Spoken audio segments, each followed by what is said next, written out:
Hey Reddit, let me start by saying I never thought I'd find myself here, pouring my guts out to strangers online, but I've got no other outlet. My name is Nolan, and right now, I'm sitting in my truck outside a dingy roadside motel, trying to process the nuclear explosion that just obliterated my marriage. I've got nowhere to go, nowhere to turn, and the only thing keeping me from completely losing my mind is the hope that maybe putting this into words will give me some clarity. I've been married to Cassandra for 9 years. We don't have kids, though I wanted them. Cassandra always said she wasn't ready, that we had time, that life was better when we didn't have to answer to anyone but ourselves. She had a way of convincing me of things, always so confident, so sure of herself, that I'd end up agreeing even if my gut told me otherwise. That was Cassandra, magnetic, charming, and, as I've come to realize, utterly self-centered. We met in the most random way, at a gas station during a thunderstorm. She was yelling at a pump that wouldn't work, her hair soaked and sticking to her face, and I offered to help. She turned to me with this fiery glare and snapped, "I don't need saving." But then she laughed, this big, genuine laugh that softened everything, and said, "But thanks anyway." I ended up buying her coffee at the diner down the street. That was Cassandra in a nutshell. Fiercely independent, bold, and irresistible. I fell hard and fast, and within a year, we were married. The first few years were great. We had our ups and downs like any couple, but we laughed more than we argued, and I genuinely believed we were happy. She had this way of making the ordinary feel extraordinary. A lazy Sunday on the couch with her felt like an adventure. She could light up a room just by walking into it. But things started to change about a year ago. At first, it was subtle, canceling plans last minute, spending more time at work, and being glued to her phone like a teenager. When I asked her about it, she'd roll her eyes and say, "Don't be paranoid, Nolan. I'm just busy." And I believed her because I wanted to believe her. Then the intimacy started to fade. Cassandra was always the one who initiated things, always the one who kept the spark alive. But suddenly, she was too tired, too stressed, too distracted. I told myself it was just a rough patch, that it was normal in a marriage. People grow and change, right? What I didn't realize was that the Cassandra I fell in love with was gone. Or maybe she'd never existed in the first place. Maybe she was just a mask, and I was too blinded by love to see what was underneath. Everything came to a head last night, and when I say my world came crashing down, I mean it in the most literal sense. But I'll get to that. For now, all you need to know is that the woman I thought I knew, the woman I devoted nearly a decade of my life to, betrayed me in ways I never could have imagined. This is the story of how I found out, what I did about it, and how I'm trying to pick up the pieces. Buckle up, because it's a long, ugly ride. The night it all unraveled started out like any other. I had just wrapped up a grueling 12-hour workday and was looking forward to a quiet night at home. Cassandra had texted me earlier, saying she was going out with some friends after work. That wasn't unusual. She often went out to unwind, and I never had a reason to doubt her until that night. I got home around 8 p.m., and the house was eerily quiet. Normally, Baxter, our overzealous mutt, would come bounding toward the door, tail wagging like it might fall off. But not this time. Instead, I found him locked in the laundry room, whining softly. That was the first red flag. Cassandra never locked him up unless we were having guests over, and as far as I knew, no one was supposed to be there. I let Baxter out and wandered into the kitchen, where I noticed something else off. An empty wine glass and a half-full bottle sitting on the counter. Cassandra wasn't a big drinker unless she had company. My gut started doing somersaults, but I pushed the feeling aside. Maybe she had a glass before going out. Maybe she just forgot to put it away. Then I saw her phone charger plugged into the wall by the couch. Cassandra never left the house without her phone. It was practically glued to her hand. I started piecing things together in my head, but nothing made sense. If she didn't have her phone, how was she texting me earlier? That's when the idea hit me, and I felt like an idiot for not realizing it sooner. I opened my laptop and logged into the Find My Phone app we'd set up years ago when she kept losing her phone around the house. The little spinning circle on the screen felt like it took forever, and when the location finally loaded, my heart sank. Her phone wasn't at some restaurant or bar with her friends. It was at the same address as her office. At first, I thought maybe she'd left it there by mistake, but something about the situation didn't sit right with me. I grabbed my keys, ignoring Baxter's pleading eyes, and headed out. The drive to Cassandra's office was only 10 minutes, but it felt like an eternity. My mind raced with possibilities, each one worse than the last. By the time I pulled into the parking lot, my hands were shaking. Her car was there, parked in the far corner, almost hidden from view. The building was dark except for one window on the second floor. Her office. The blinds were partially drawn, but I could see movement, two silhouettes close together, too close to be co-workers discussing spreadsheets. I sat there for a moment, my stomach churning. Part of me wanted to storm in and catch her in the act, but another part of me, maybe the smarter part, told me to wait. I needed proof. I needed to know for sure. So, I pulled out my phone and started recording. The blurry video captured the shadows moving together, then breaking apart as the light went off. A few minutes later, Cassandra walked out of the building with a man I didn't recognize. He was tall, broad-shouldered, and far too familiar with her for my liking. They laughed as they walked to their cars, and she reached out to touch his arm. I stopped recording as they drove off, but the image of her smiling at him burned itself into my brain. I sat there in the dark for a long time, trying to make sense of what I'd just seen. When I finally got home, Cassandra was already there, sitting on the couch like nothing had happened. She looked up at me with that same smile I'd seen her give the other man, and for the first time in our marriage, I felt nothing but cold, bitter rage. "Hey," she said casually, as if she hadn't just shattered my world. "How was work?" That was the moment I realized the Cassandra I thought I knew was gone, and I was about to find out just how deep her betrayal went.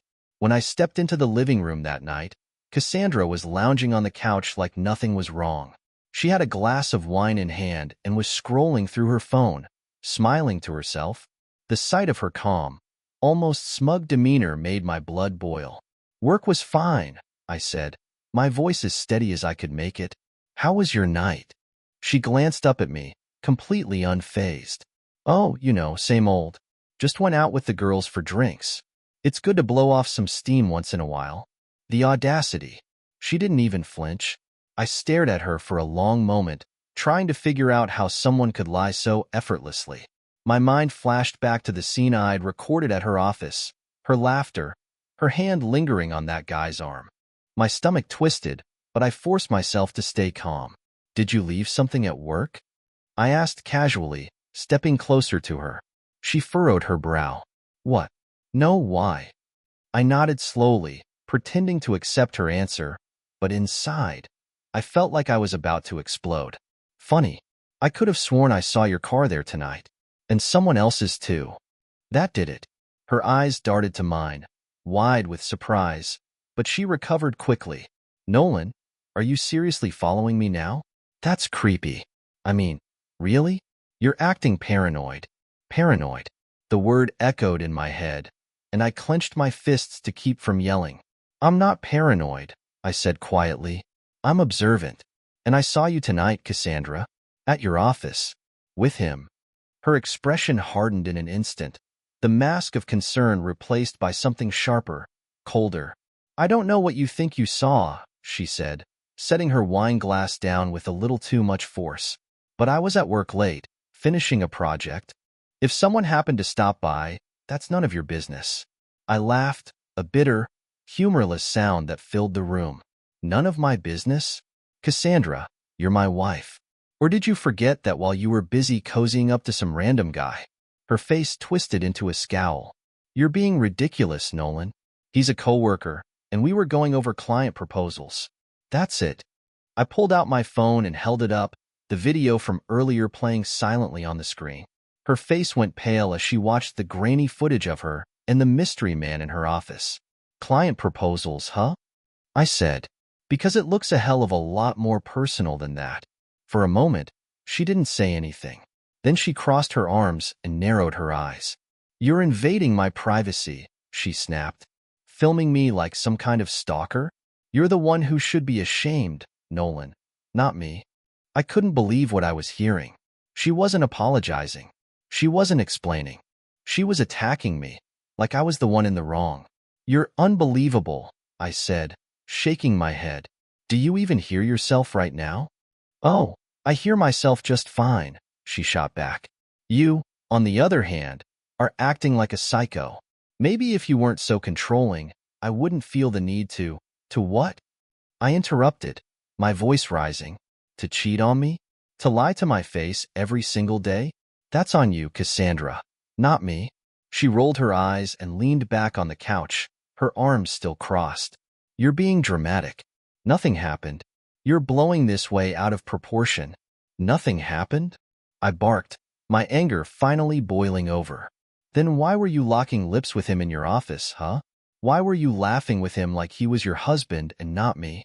Her jaw tightened, and for the first time, I saw a flicker of fear in her eyes. But she recovered quickly, her expression hardening once more.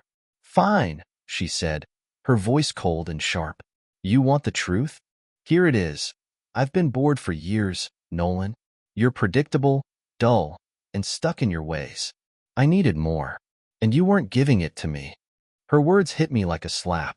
I stood there, staring at her, unable to comprehend the sheer cruelty of what she just said. So this is my fault, I said quietly. You cheat on me, and somehow it's my fault? She shrugged. If the shoe fits. I don't know what broke inside me at that moment, but I felt something shift, something cold and resolute. I wasn't going to let her manipulate me anymore. All right, I said, my voice steady. If that's how you feel, I'm done. Done? She repeated, raising an eyebrow. You're not going anywhere, Nolan. This is my house, and I'm not letting you ruin my life with your little tantrum. But I didn't hear her anymore. I walked to the bedroom, grabbed a duffel bag, and started packing. She followed me, still spewing insults and accusations, but I tuned her out. I wasn't staying in that house another second. As I zipped up the bag and slung it over my shoulder, I turned to face her one last time. You made your choice, Cassandra, I said, and now I'm making mine. I left her standing there, stunned and silent for the first time all night. But I knew this wasn't the end. Cassandra wasn't the type to let things go quietly. I drove for hours that night, unsure of where I was going or what I was supposed to do next. The house, once my sanctuary, now felt like a battlefield. Cassandra's words echoed in my head, each one cutting deeper than the last. Predictable, dull, boring. How had it come to this? Eventually, I pulled into a motel parking lot. It was the kind of place you only stop at when you've hit rock bottom, with a flickering neon sign and a front desk clerk who looked like he hadn't smiled in years. But it didn't matter. I just needed somewhere to think, somewhere to breathe. I sat on the edge of the stiff motel bed, staring at the duffel bag I'd packed in a blind rage. My mind kept circling back to Cassandra's smug expression as she threw my life in the dirt. I couldn't just leave things like this. I needed answers, and I needed to figure out my next move. That's when I remembered something. A private investigator, a friend of mine, Nick, had gone through a messy divorce a few years back, and he swore by the PI who helped him gather evidence. I dug through my phone, found Nick's contact, and sent him a text. Within minutes, he replied with the name and number, Lauren Jacobs. The next morning, after a restless few hours of sleep, I called Lauren. Her voice was calm and professional, exactly what I needed in the chaos of my life. I explained the situation as succinctly as I could, feeling a little ridiculous as I said it out loud. She's been acting off for months, I said. I caught her with another guy last night. She denied everything, of course, but I know there's more to the story. Lauren didn't skip a beat. We'll find out the truth, Nolan. Send me her work schedule, any known patterns, and anything you think might help. I'll take it from here.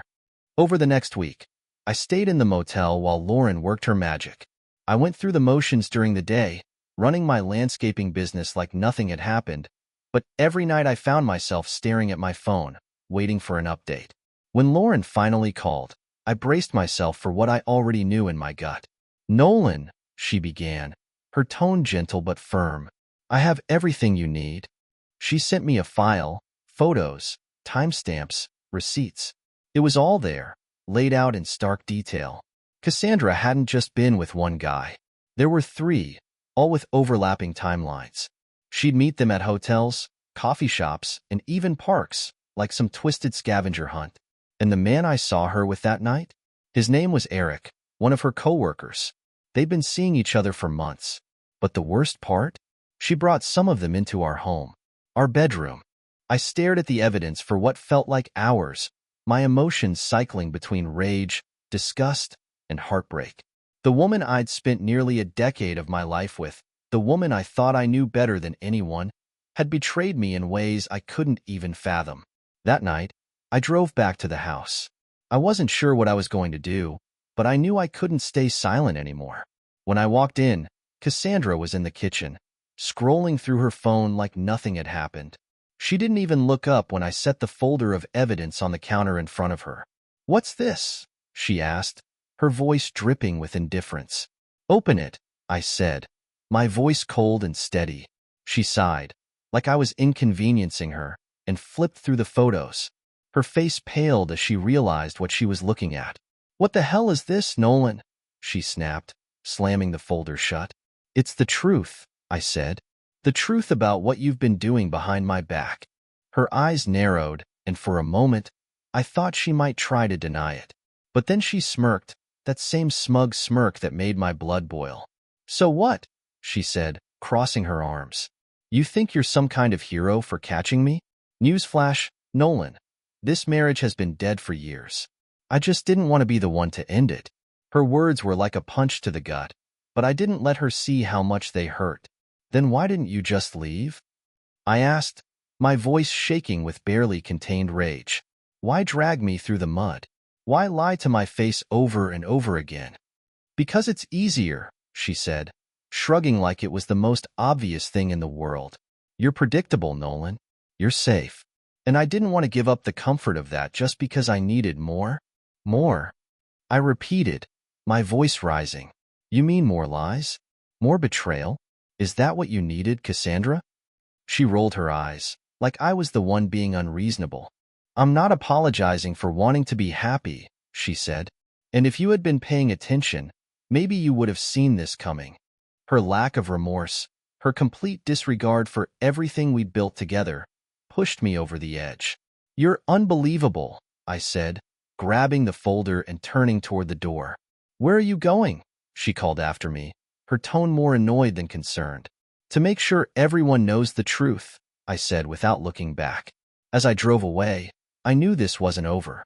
Cassandra wasn't the type to go down quietly, and I wasn't the type to let her off the hook. This was only the beginning, and I was ready for whatever came next. The next morning, I called Lauren, the private investigator, and asked for her advice on my next move. She suggested I be strategic, focus on the facts, and let the evidence speak for itself. I sent her everything I had, the photos, the timelines, the receipts. By that afternoon, she'd prepared a clean, professional packet that laid out Cassandra's infidelity in indisputable detail. I wasn't about to let Cassandra control the narrative. That evening, I sent the packet to a select group of people, our mutual friends, her family, and even a few of her coworkers. The email was concise and to the point. "I'm writing this to share the truth about why Cassandra and I are separating.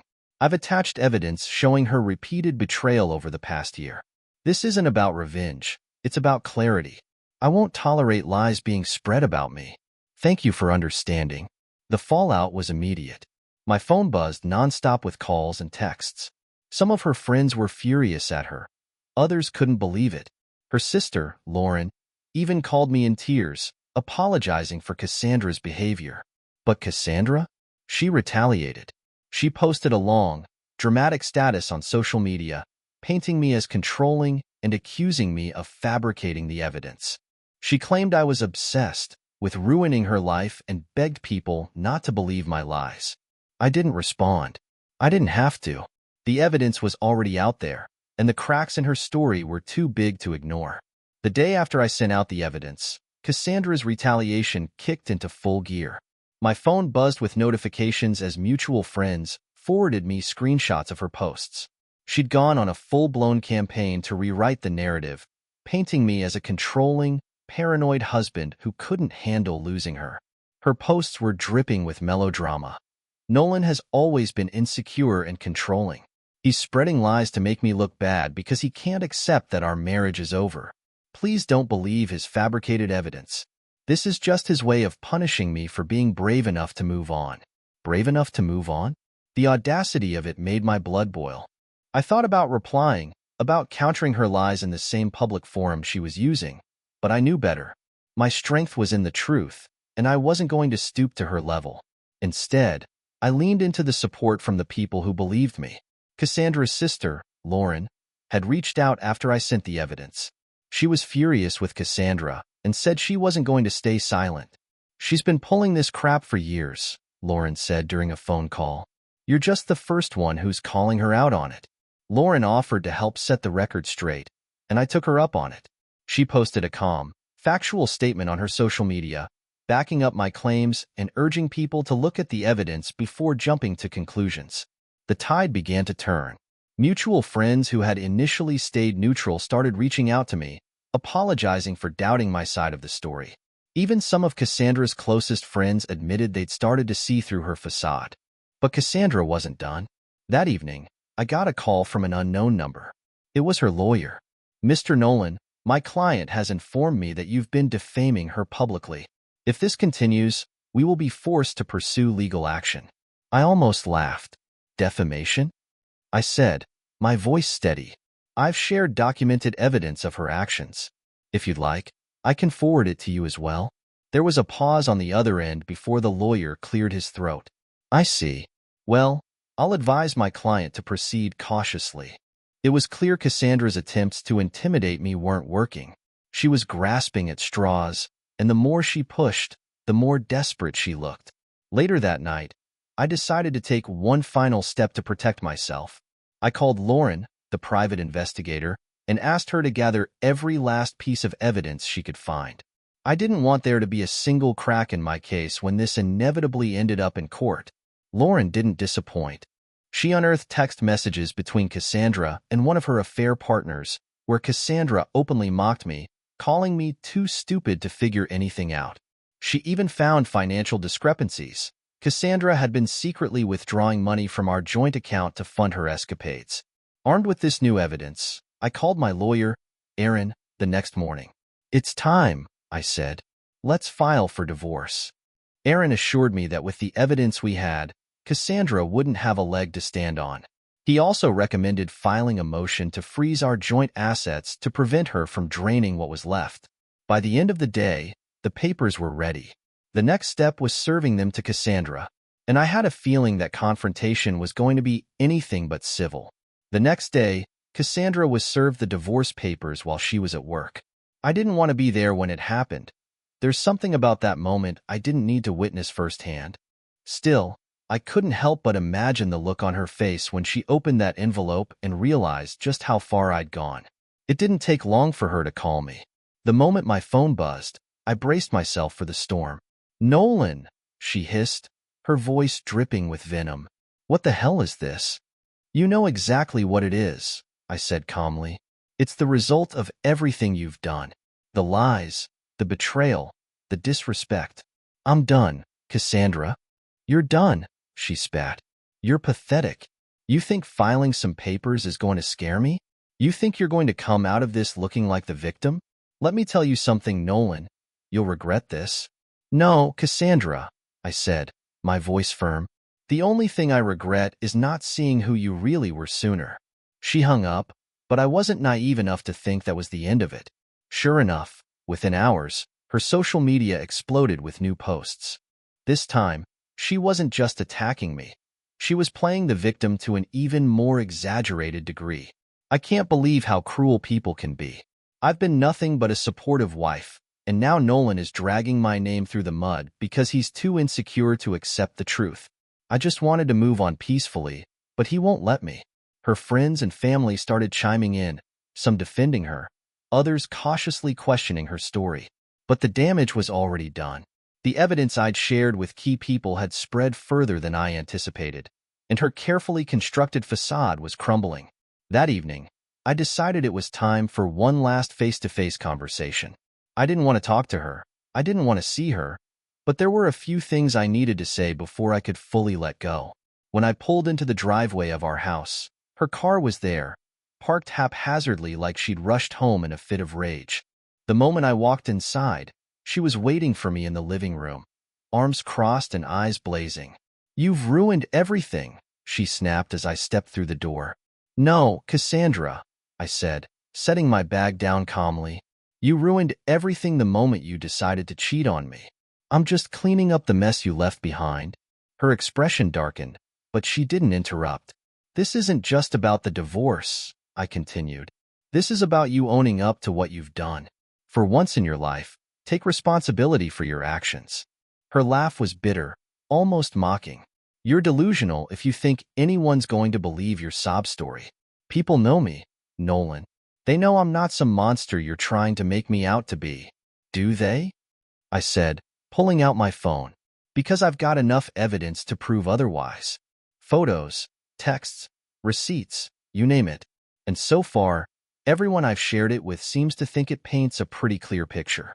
Her bravado cracked for just a moment, but she quickly recovered. "You're obsessed," she spat. "Obsessed with tearing me down because you can't handle the fact that I wanted more than you could give me."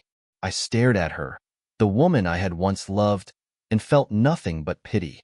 "You're right, Cassandra," I said finally. "I can't give you what you want. But the difference between us? I don't destroy people just to get it." I turned and walked out before she could respond, leaving her standing there in the ruins of the life we'd built together. Later that night, I sat in my motel room, staring at the divorce papers I'd signed earlier. The road ahead wasn't going to be easy, but for the first time in months, I felt a sense of clarity. This wasn't just about ending a marriage. It was about reclaiming my life from someone who never deserved to be part of it in the first place. The divorce process was messy, as I expected it to be. Cassandra fought tooth and nail for everything. The house, the money, even Baxter, who she never cared much about before. But thanks to the evidence Lauren collected and the airtight case Aaron presented, the judge wasn't fooled. In the end, the ruling was clear. I kept the house, most of the joint assets, and, most importantly, Baxter. Cassandra walked away with far less than she hoped for, and the look on her face when the judgment was read was worth every sleepless night I'd endured. But the legal victory wasn't what gave me closure. That came later, when I realized just how many people had seen through Cassandra's lies. Mutual friends who initially believed her dramatic posts reached out to apologize. Her family, including her sister Lauren, publicly distanced themselves from her. Even her closest friends started whispering about how she had gone too far. She tried one last time to control the narrative, posting a teary video about how she was starting fresh and wouldn't let negative energy hold her back. But by then, no one cared. Her words fell on deaf ears, and she disappeared from social media shortly after. A few months after the dust settled, I found myself standing in the backyard of the house I thought I'd never return to. The memories of what Cassandra had done still lingered, but they no longer felt like weights dragging me down. Instead, they were reminders of how far I'd come and how much stronger I'd become. The quiet nights in the house, just me and Baxter, were healing. I started rediscovering myself, reading books I'd always meant to, picking up hobbies I'd let go of, and reconnecting with old friends. The person I was before Cassandra had begun to resurface, and it felt damn good. If there's one thing I've learned through all of this, it's that trusting your gut is everything.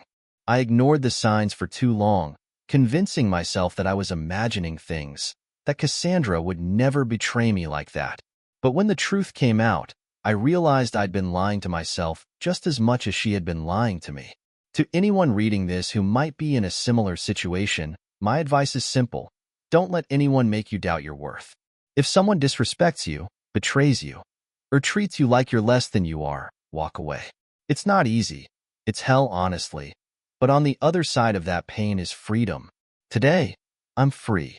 Free from the lies, the manipulation, and the constant second-guessing. And I can tell you this with complete confidence. It's the best damn feeling in the world. Here's to starting over.